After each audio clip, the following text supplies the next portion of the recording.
पक्ष का अंतिम दिवस है।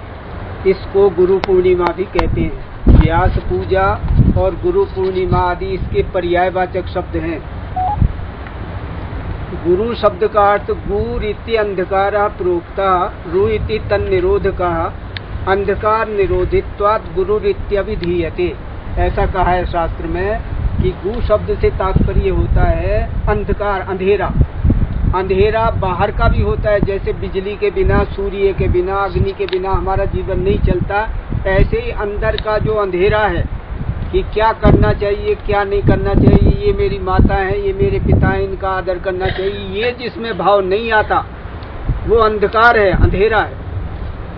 तो अंधेरे को दूर करने के लिए शास्त्र हैं, गुरुजन हैं, माता पिता हैं और जो जिनसे हम शिक्षण ग्रहण करते हैं वो सब गुरु के अंतर्गत आते हैं। तो ये जो व्यास पूजा है, ये जो आज का दिन है, इससे कुछ शिक्षा लेनी चाहिए, कुछ परिवर्तनात्मक जीवन व्यतीत करना चाहिए, कुछ जीवन में परिवर्तन लाना चाहिए।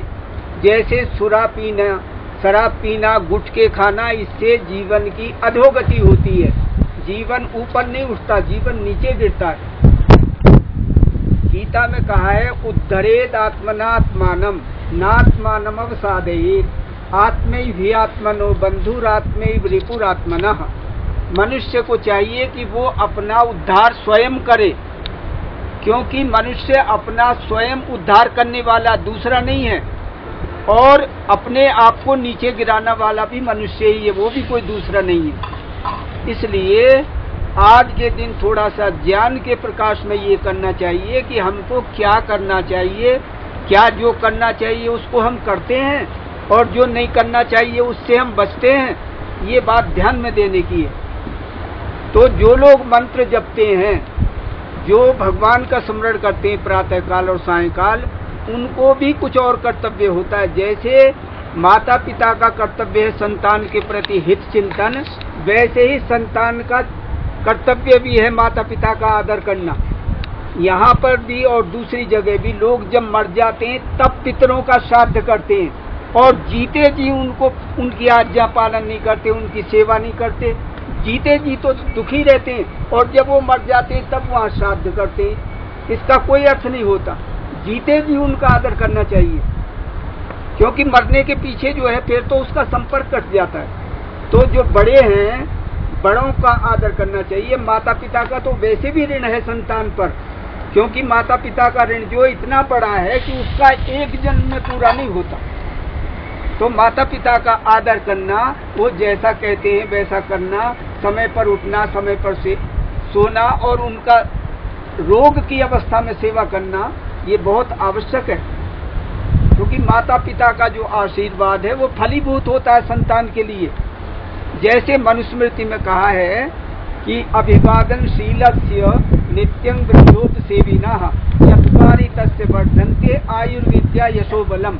यहाँ पर आप लोग जो युवक और जो बालिकाएं हैं वो ध्यान दें कि हमें 4 वस्तु बड़ों की सेवा करने से मिलती है। एक तो आयु, लंबा जीवन मिलता है कि उसका अमुक का पुत्र है वो बहुत दीर्घायु वाला है। आयु, विद्या, और विद्या माने यथार्थ ज्ञान। कौन सा ज्ञान? जिस ज्ञान के द्वारा आत्मा और अनात्मा का बोध होता है, ज्ञान होता है, वह ज्ञान। आयु, विद्या, यश माने यश का अर्थ है कीर्ति। अमुक का पुत्र, अमुक की पुत्री बड़ी सौभाग्यशाली है, गुणवान है, ये सब जो प्रतिष्ठा होती है। अमुक गांव में वो परिवार है, उसमें ये इस प्रकार का सदाचार चल रहा, ये प्रतिष्ठा होती है परिवार की, माता पिता की भी होती है। तो आयु, विद्या, यश और बल। बल का अर्थ शारीरिक बल और मानसिक बल, दोनों प्रकार के बल उनको मिल जाते हैं जो लोग माता पिता का आदर करते हैं। ध्यान देने की बात है, ये परंपरा है। जब यहाँ पर स्नातक बन जाता है, स्नातक का अर्थ है इधर बीए और इधर शास्त्री, ये स्नातक के बराबर है, और इधर आचार्य और इधर एमए, ये भी दोनों बराबर हैं, ये आधी स्नातक कहलाते हैं। तो स्नातक को आज भी प्राचीन भारत के अनुसार आज भी कहा जाता है मातृदेवो भव।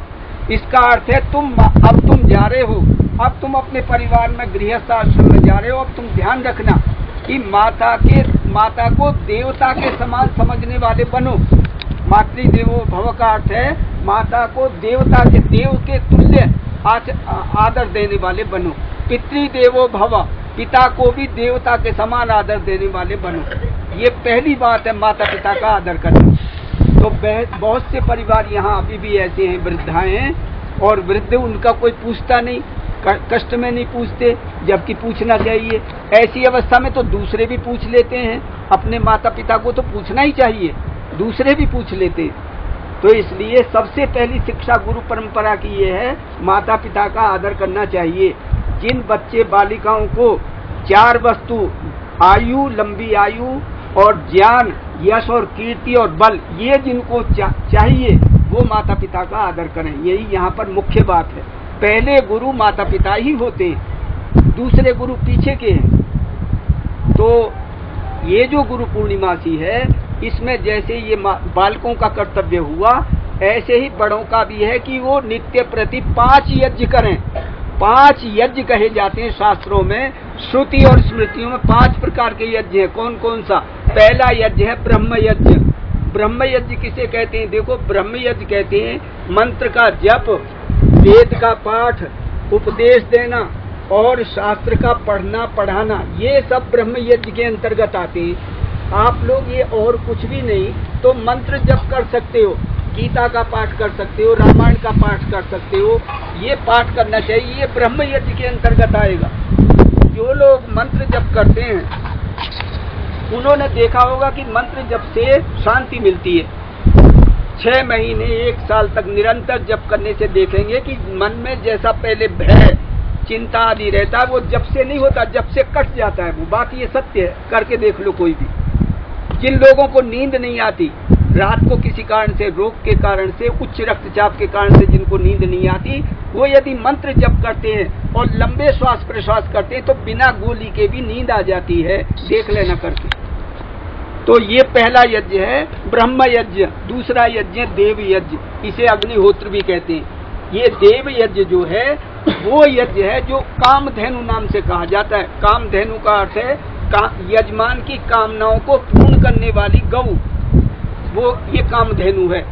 यजमान की जो शुभ कामनाएं हैं वो इससे पूर्ण हो जाती है। कामधुक का अर्थ है कामान दोग्धि प्रपूर्यति कामधुक, अर्थात कामनाओं को जो शुभ कामनाएं यजमान की, वो ये यज्ञ जो है पूर्ण कर देता। करके देख लो, जो इस यज्ञ को करते हैं उनको अभाव नहीं रहता, धन का, अन्न का, दूध आदि का। अब जो ये बहुत से मंत्र बोले हैं ये संस्कृत में है, परंतु इनका गंभीर शब्द, बहुत ही गंभीर अर्थ है।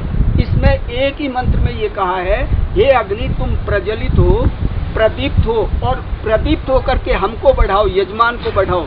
किस रूप में बढ़ाओ? क्या कहते हैं कि अन्नेन, अन्न के द्वारा, प्रजा के द्वारा, अर्थात हमारी संतान जो है सुयोग्य बने, गुणवती बने, एक बात। दूसरा, अन्न के द्वारा बढ़ाओ, और पशुओं के द्वारा, पशु भी वर्चसे, ब्रह्म वर्चसेन, और ब्रह्म तेज जो है उसके द्वारा हे अग्नि तुम हमको बढ़ाओ। ये तो एक ही मंत्र में बात कही गई है। तो ऐसा नहीं है, ये जो है कामधेनु है, इसको करके देखना चाहिए। जिस गृहस्थ में अमावस्या पूर्णिमा की आहुति नहीं दी जाती, कभी घर में यज्ञ नहीं होता, उसमें अनेक प्रकार के रोग होते, मानसिक तनाव होते, कष्ट होते, ये बात सत्य है। और यदि ये किया जाता है तो बहुत से रोग अशांति जो है कट जाती है। ये दूसरा यज्ञ हुआ। तीसरा यज्ञ है पितृयज्ञ। पितृयज्ञ का अर्थ है माता पिता और गुरुजनों का, बड़े जनों का आदर सत्कार करना, यथा योग्य आसन से, प्रणाम आदि से, भोजन आदि से सत्कार करना। ये तीसरा यज्ञ है, उसको कहते हैं पितृयज्ञ। पितर का अर्थ है ज्ञानी लोग। और चौथा यज्ञ है बलि वैष्णोदेव। बलि वैष्णोदेव में गौ को ग्रास निकालने, कबूतरों को और कुत्तों को अन्न देना, लंगड़े लूनों को देना, इस प्रकार के जो अपंग लोगों को सेवा की जाती है और जीव प्राणियों के हित में किया जाता है, वो बलि वैष्णोदेव यज्ञ है। ये अंतिम हलवे की जो दशा होती थी वो बलि वैष्णोदेव यज्ञ में ही होती है। तो बलि वैष्णोदेव यज्ञ जो है चौथा है। बलि वैष्णोदेव से भी खाने पीने का कोई अभाव नहीं रहता, परिवार में संपन्नता बनती है। और चौथा, पांचवा यज्ञ है अतिथि यज्ञ। अतिथि ऐसे विद्वान पंडित साधु सन्यासी जो विद्वान हो और सदाचारी हो और लोकहित में लगे हुए हों, उनकी यथाशक्ति सेवा करना, ये अतिथि यज्ञ कहलाता है। ये 5 यज्ञ हैं। 5 यज्ञ करने वाले परिवार में कोई अभाव नहीं रहता, सुख शांति मिलती है, अज्ञान रूपी अंधेरा भाग जाता है। ये बात सत्य है। तो एक यहाँ पर प्रसंग से एक घटना सुनाते हैं। एक भक्त की, एक कुबाजी एक भक्त हुए हैं राजस्थान के एक ग्राम में, नाम था कुबाजी। ये बर्तन बनाने का काम करते थे और भजन करते थे। स्त्री का, उनकी धर्मपत्नी का नाम था पुरी और पति का नाम था कुबाजी। तो राजस्थान के ग्राम में रहते थे। एक दिन में एक बर्तन बनाते थे और बर्तन बनाते हुए भजन करते थे और दूसरे खाली समय में भी भजन करते थे। तो उनकी प्रसिद्धि थी। एक दिन उस गांव में, राजस्थान में कई बार संत मंडली बना करके घूमते हैं लोग, कोई कई साधु। तो 200 साधु एक दिन सायंकाल के समय आ गए उसी गांव में जिसमें कुबाजी रहते थे। तो उन्होंने गांव वालों को कहा कि ये साधु भूखे हैं, इनको भोजन चाहिए। तो वैसे वहां पर गांव में अच्छे अच्छे संपन्न व्यक्ति थे, किसी ने भोजन को नहीं कहा, सबने कह दिया कुबाजी भक्त के पास जाओ। तो कुबाजी के पास गए। कुबाजी ने प्रणाम किया और पूछा, आपका ये महात्मा जी क्या आज्ञा है कि ये संत भूखे हैं कि अच्छा बैठिए। बैठा दिया। उसके पास अपने पास साधन नहीं था, क्योंकि एक ही तो बर्तन बनता था, उसमें पूरी जीविका कैसे चलती। तो उसने जो था एक महाजन के पास जाकर कहा कि मेरे पास 200 साधु हैं, उनके लिए चावल दाल आटा आदि ये सामग्री दे दो और जैसे भी चुकता करना चाहोगे मैं सब दे दूंगा ब्याज सही। तो वो जो महाजन था वो समझता था कि इसके पास धन तो है नहीं, पर ये बात का पक्का है, जैसा कहेगा वैसा ही करेगा। तो उसने कहा मुझे एक कुआं बनाना है। राजस्थान में कुएं बना करके तब सिंचाई करते हैं और पानी भी उसी से पीते हैं। तो उन्होंने जो था उसने कहा कि हाँ मैं कुआं बना दूंगा। तो 200 व्यक्ति का भोजन का राशन को ले लिया उसने और महात्माओं को भोजन करा दिया और कह दिया उसने महाजन ने कि मेरा कुआं बनाना है तुमको इस राशन में। उसने स्वीकार कर लिया। अगले दिन वो संत चले गए और अगले दिन ही इनकी धर्मपत्नी पुरी और अपने आप कुबाजी कुदाल लेकर के खोदने लगे कुआं जंगल में जहां उसने बताया। खोदते जब बहुत दिन हो गए तो पानी आ गया। अब पानी आ गया, एक जो दीवार थी वो बालू की वो ऊपर तक थी, वो रही थी। तो धीरे धीरे ये पुरी जो थी मिट्टी भर करके वो निकालती थी और ये मिट्टी को भरते थे कुबाजी। ऐसे चल रहा था। तो उस दिन क्या हुआ, वो धांग जो थी ऊपर की बालू की वो गिर गई। वो जो पुरी जो थी वो तो बचकर भाग गई और ये जो कुबाजी थे उस मिट्टी के अंदर आ गए। बस लोग जो थे आए और वो समझा करके पुरी को उसकी धर्मपत्नी को ले गए। कहने लगे कि अब तो वो बच नहीं सकता इतनी मिट्टी से और निकाला भी नहीं जा सकता। सब अपने अपने घर चले गए और उनकी धर्मपत्नी को भी गांव वालों ने आटा चावल दे करके समझा दिया, रहो तुम सेवा करो। तो 1 साल तक ऐसे ही वो रहे। 1 साल के पीछे वहां कुछ ऐसे व्यक्ति बाहर के आए और उसी स्थान पर डेरा डाल दिया जहां वो कुआं खोदा गया था। तो रात को देखा कि वहां नीचे भूमि से खड़ताल बज रही है और कीर्तन हो रहा है। अब वो कान लगा करके भूमि में सुनते तो भी कीर्तन ही हो रहा है। तो रात भर वो आने वाले जो थे कीर्तन करते रहे, सोए नहीं वो। अगले दिन प्रातःकाल गांव वालों से कहा सबसे कि वहां देखो कीर्तन हो रहा है भूमि में। सब आए लोग। वहां जो राजस्थान के नरेश थे वो भी आगे निकट में थे, वो भी आए। तो 1 साल का इतिहास आगे जान हुआ था कि कुबाजी भक्त नाम ने इस प्रकार से एक कुआं खोदा था, उसमें वो दब गए थे। 1 साल पहले की घटना है।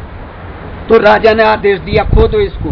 तो सबने बहुत से व्यक्ति एक साथ लगे, खोदा गया। खोदते एक स्थान पर देखा कि भगवान चतुर्भुज रूप में है और कुबाजी खड़ताल बजा रहे हैं और वो भजन गा रहे हैं। 1 साल तक जीवित रहे। बिना भजन के कोई जीवित नहीं रह सकता। तो 1 साल तक भी भगवान ने जीवित रखा, मरने नहीं दिया। तो फिर वो भगवान तो अंतर्धान हो गए। कुबाजी को ले आए और कुबाजी को ला करके उनके घर पर रख दिया। तो 1 साल तक भगवान के भजन ने उसको मरने नहीं दिया, जीवित रखा। तो फिर उसकी बहुत प्रतिष्ठा हुई, पूजा हुई। तो तात्पर्य ये है कि भगवान की बहुत बड़ी शक्ति है। ये जो जप है, पाठ पूजा है, निरर्थक नहीं होता, उसका फल होता है। और विशेष फल होता है जो सुख शांति देता है और कष्टों से रक्षा करता है। ये बात राजस्थान की है और सत्य घटना है। तो ये यज्ञ जो है देव यज्ञ है, काम धुक है, कामनाओं को पूर्ण करने वाला है। यजमान की इससे कामनाएं पूर्ण हो जाती हैं। तो आज हम सब लोगों को, आज जो आए हैं जिन्होंने आहुतियां दी हैं और जो भी सहयोग दिया है यज्ञ के निमित्त से, वो सब उसमें पुण्य के भागी हैं, क्योंकि ये समष्टि है, अकेले का नहीं है। ये हमारा अकेले का यज्ञ नहीं है, ये सबका मिला करके है। तो समष्टि यज्ञ सबका ही होता है, वो केवल झाला का नहीं, सब गांवों का है। क्योंकि ये जो सामग्री की सुगंध है, ये मीलों तक चारों ओर में ऊपर तक अंतरिक्ष में जाती है, और जितने सूक्ष्म जीव जंतु हैं जो आंखों से नहीं दिखाई देते, वो भी इसके गंध को ग्रहण कर लेते हैं, और वैसे भी परिवार में अन्न में फलीभूत होता है। तो ये यज्ञ है। आज आप लोग जो उपस्थित हुए हैं, जो मनोबल है, मनोबल न होने के कारण से अच्छे काम में प्रवृत्त न होना, शराब को बनाए रखना, गुटखा खाते रहना, माता पिता का आदर नहीं करना, उनकी अवज्ञा करना, हर समय गाली गलौज करना, ये सब जो बातें हैं, इनमें से कोई संकल्प करके जाओ कि हमें ये छोड़ना है। आपको भी करना पड़ेगा। केवल गुरु पूर्णिमा ऐसे नहीं मनाई जाती, उसको कुछ ना कुछ छोड़ना, ग्रहण और त्याग दोनों करने पड़ते हैं। प्रतिषिद्ध वर्जनम और अनुकूलम अर्थात विहितम अनुष्ठानम, प्रतिषिद्धम वर्जनम, दोनों चाहिए। एक तो जो कर्तव्य, जैसे कोई संध्या नहीं करता, जप नहीं करता, उसे जप करना चाहिए। जो कोई देर से उठता है, देर तक सोता है, उसे देर तक नहीं सोना चाहिए, पहले उठना चाहिए। सूर्य निकलने के पहले यदि नहीं उठता तो एक प्रायश्चित अपराध माना जाता है, वो ये बात ध्यान में देने की। यदि वो सूर्य निकलने तक सोता है तो वो अपराध है, उसका प्रायश्चित करना पड़ता, वैसे नहीं धुलता वो। तो ये ध्यान देने की बात है, क्योंकि प्रातःकाल उठोगे तभी तो जप आदि करोगे। तो ये बात जो है, ऐसे ये जो अंधकार, अंधेरे का अंदर का जो अंधकार है, ऐसे दूर नहीं होता। उसके लिए साधन करना पड़ता है, भजन करना पड़ता है, शास्त्र देखना पड़ता है, मन को रोकना पड़ता है, हटाना पड़ता है, ऐसे नहीं हो जाता सरल है। तो आप लोग आज इस गुरु पूर्णिमा के अवसर पर उपस्थित हुए हैं, जो भी आहुतियां दी हैं, बहुत श्रद्धा से वातावरण बनाए रखा है। आप सबका धन्यवाद। और इतनी दूर से आकर के आपने इसमें भाग लिया, सहयोग किया, सब महत्व की बात है मेरे लिए। तो ये सब परंपराएं चलती रहें, फल फूलती रहें, क्योंकि आगे समय ऐसा है कि अब समय पर, पहले समय पर यहाँ खेती भी होती थी, समय पर वर्षा भी होती थी, और यदि वर्षा नहीं हुई तो देवता को पूजा आदि करके प्रसन्न करके हो जाती थी। अब ऐसा नहीं है। देखो, वर्षा भी नहीं हुई अब की बार, हिमपात भी नहीं हुआ, बगीचा भी नहीं रहे, और खेती ये भी लगभग सूखी सी है। ऐसा संकट आ रहा। तो इस संकट को निवारण करने के लिए मनुष्य का बहुत बड़ा अधिकार है, वो पंच महायज्ञ करे, समय पर उठे, सोवे, नियम से रहे, तो उससे एक शक्ति बनती है, देवताओं को कंपित करती है, और देवता विवश होकर के उसकी इच्छाओं को पूर्ण करते हैं। ये बात ध्यान देने की। तो जो ब्राह्मणों की बात में ऐसा कहा गया, जो ब्राह्मण एक दिन स्वाध्याय नहीं करता, जप नहीं करता, एक दिन वेद पाठ नहीं करता, उस दिन ब्राह्मण नहीं रहता। ये भी समझने की, उस दिन ब्राह्मण नहीं रहता जिस दिन वो पाठ पूजा नहीं करता। क्योंकि जिस दिन ये सूर्य ना निकले, हम लोगों की क्या गति हो जाएगी।